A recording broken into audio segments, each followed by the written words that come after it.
आजादी दिवस मना रहे हैं, लेकिन यह आजादी हमें उपहार में नहीं मिली है। इसके लिए एक लंबी यात्रा करनी पड़ी है, आजादी की यात्रा।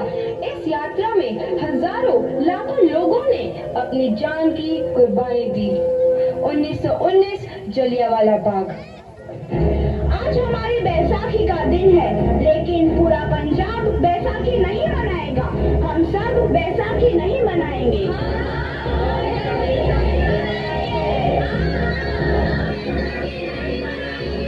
जब तक हम अंग्रेजों को भारत से बाहर नहीं निकाल देते, पूरा पंजाब बैसाखी नहीं मनाएगा। अच्छा, तो तुम सब हमारा विरोध करता है, भाग जाओ यहाँ से। इसका अंजाम बहुत ही बुरा होगा। हम नहीं जाएंगे, तुम लोग जाओगे। हमें नहीं, तुमको भारत से भागना होगा। Soldiers, fire!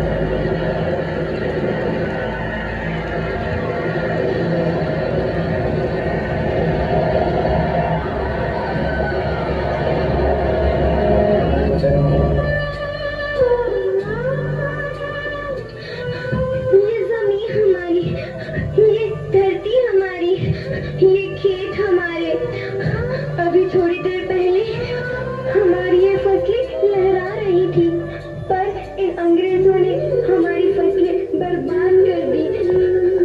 इन अंग्रेजों ने एक ही झटके में इन सब फसलों को काट दिया।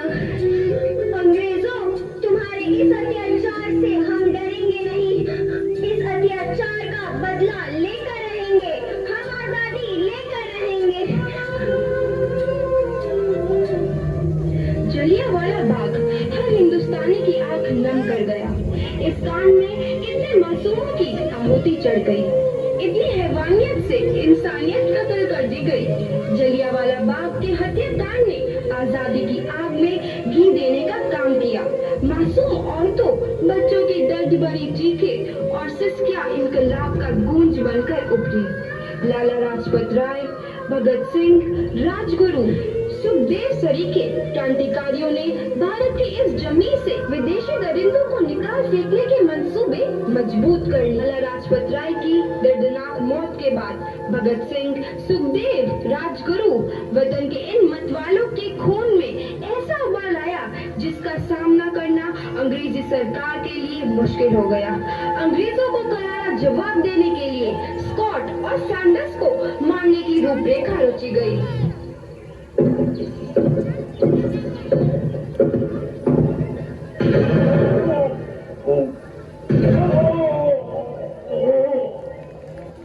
सैंडर्स मारा गया। चारों तरफ तहलका मचा था। दीवारों पर लिखा था, लाला जी की मौत का बदला ले लिया गया है। भगत सिंह समेत सभी वहां से फरार हो गए। 8 अप्रैल 1929 दिल्ली में ब्रिटिश सरकार की सेंट्रल लेजिस्लेटिव असेंबली की बैठक में 2 बम धमाके की आवाज सुनाई दी।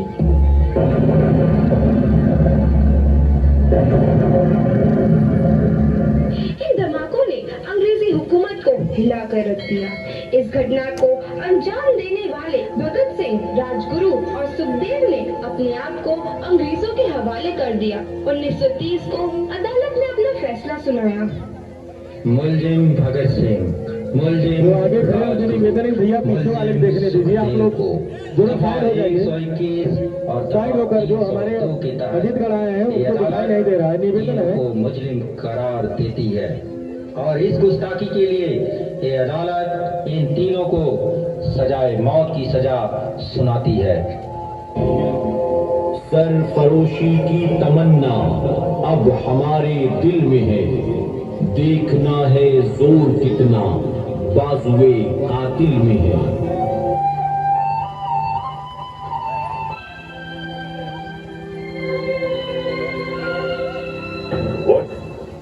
भगत सिंह, सुखदेव और राजगुरु को आज फांसी दे दी। गवर्नमेंट ने भगत सिंह, सुखदेव और राजगुरु को फांसी एक दिन पहले देने का फैसला किया है। Today hang them till death. मैं इस फैसले की वजह जान सकता हूँ?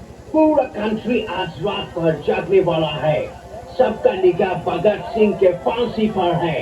लाहौर के सब लोग मॉर्निंग तक जेल के बाहर जमा हो जाएगा, लेकिन भगत सिंह के डेड बॉडी के साथ लोग जुलूस निकाले। गवर्नमेंट इसका परमिशन किसी हाल में नहीं दे सकता। सिक्योरिटी के लिए बहुत बड़ा खतरा हो जाएगा। मतलब भगत सिंह मरने के बाद भी ब्रिटिश हुकूमत के लिए खतरा है? सर, वक्त से पहले फांसी देना कानून के खिलाफ है। हिस्ट्री में आज तक कभी ऐसा नहीं हुआ। गांधी जी और लॉर्ड इरविन के बीच जो समझौता हुआ है उसके मुताबिक भगत सिंह को भी रिहा कर देना चाहिए। He's also a political prisoner. Have you lost your bloody mind? तुम भगत सिंह को रिहा करने के बारे में सोच भी कैसे सकता है? मैं सोच सकता हूं क्योंकि मैं सच जानता हूं, और सच ये है कि हम में से किसी ने भी उसे बचाने की कोशिश नहीं की, और अंग्रेज हुकूमत इस बात का फायदा उठाकर भगत सिंह की बलि चढ़ा रही है। सर, ये उस मासूम नौजवान के साथ सरासर नाइंसाफी है। मत बोलो जेलर, जस्टिस इनजस्टिस तय करना हमारा काम है। कानून हम बनाते हैं और हम जब चाहे उस कानून जो बच्चे बैठ जाए, निवेदन है, पीछे वाले को दिखाई नहीं दे रहा है, जो नौकर है। बच्चे बैठ जाए। सरकार के ऑर्डर पर सवाल करने का हक तुमको नहीं है। ऑर्डर को फॉलो करना तुम्हारा काम है। Now just do that. Yes, sir. You are right. मुझे तो सिर्फ ऑर्डर्स फॉलो करने चाहिए।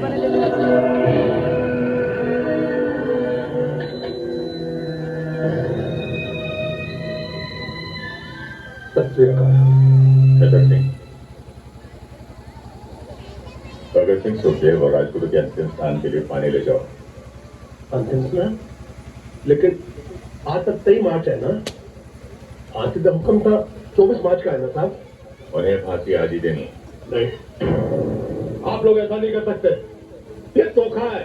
अरे फांसी से पहले का दिन माँ बाप का होता है, रिश्तेदारों का होता है। जो हुक्म दिया गया है मानो। नहीं, मैं ये हुक्म पूरा नहीं करूंगा। नहीं कर सकता मैं ये हुक्म पूरा, बिल्कुल नहीं करूंगा, नहीं करूंगा मैं। Shut up! Arrest him! साहब, इतना बड़ा शो मत करो। अरे तुमको उत्तर वाले का वास्ता साहब ये मत करो। अरे माँ बाप आएंगे तो किससे मिलेंगे? राजू से। अरे उनको आखिरी बार अपने बेटों की शक्ल तो देखने दो जालिमो। तुम्हारी ये जो सरकार है ना, ये पहुंचेगी नहीं अंग्रेजों, गिरेगी, गिरेगी। ये मेरी बददुआ है। निकलो साले, तुमको हमारे हिंदुस्तान से निकलो, बाहर साले पड़ियो। तुम्हें कीड़ा पड़े, कीड़ा पड़े।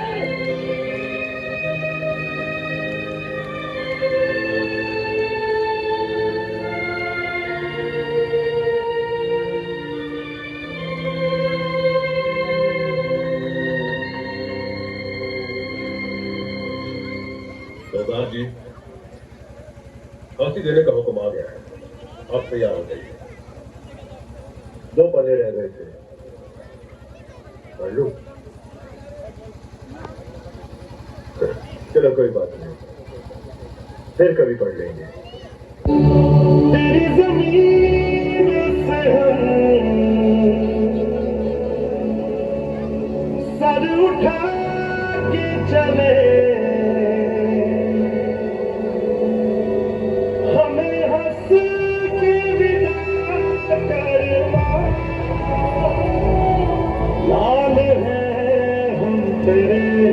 याद करना हमें, ढोलता शब्दा करना। आजादी को चली हमें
आप लोगों की कोई आखिरी ख्वाहिश?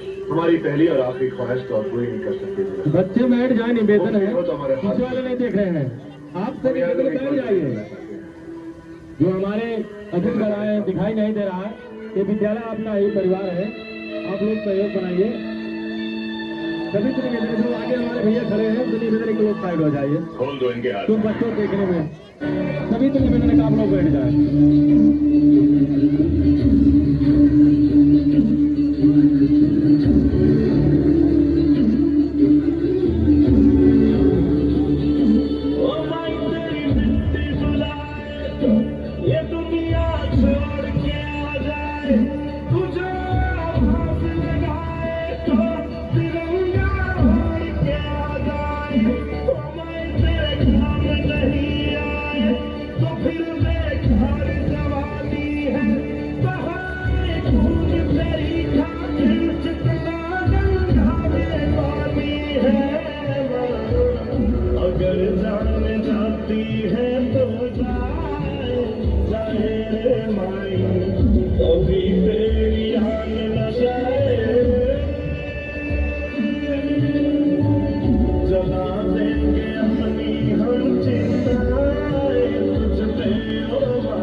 नौजवान के मन में आजादी की नई उमंग हिलोरे लेने लगी।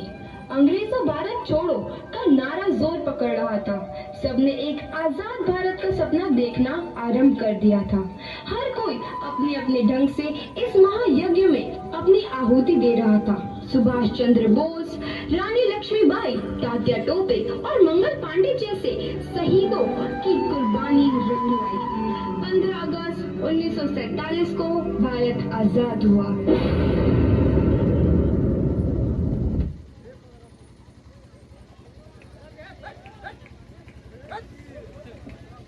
हेलो, बैठ जाइए, सभी बच्चे बैठ जाइए।